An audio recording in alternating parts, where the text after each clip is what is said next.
In this video, we will explain the control mode setting used by fidget stepper controllers. Control mode gives you the choice between position-based control and velocity-based control. There are two options: step mode and run mode. In step mode, target position is your primary means of control. Position is measured in units of 16th steps by default, but for this video we'll use rescale factor to change it to degrees. See the Stepper API guide for more information on rescale factor.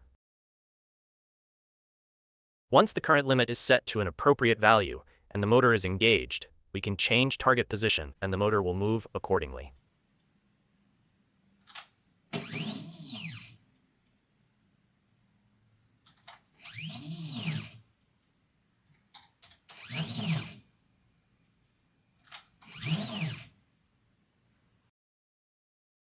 You can change the acceleration to control how quickly the motor will reach top speed, and you can adjust velocity limit to set the top speed.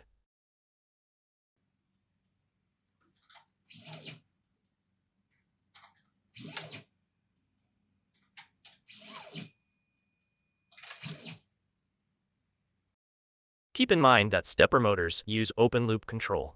This means that if external forces are large enough to overpower the motor torque, the motor can move without the controller knowing. If you need to know the real position in cases like these, we recommend attaching an encoder for closed-loop position feedback. Now we'll switch to run mode. Run mode uses velocity limit as the primary control. This time we'll change the rescale factor to represent velocity in rotations per minute. When engaged, the motor will accelerate to the velocity limit we've set, and it'll run continuously at that velocity until we set a new one or stop the motor. If you set a negative velocity limit, the motor will rotate in the opposite direction.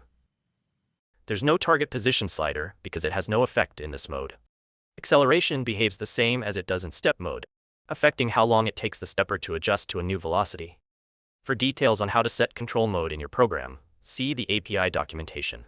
Guides for other features of the Stepper API can be found on the product page for your fidget.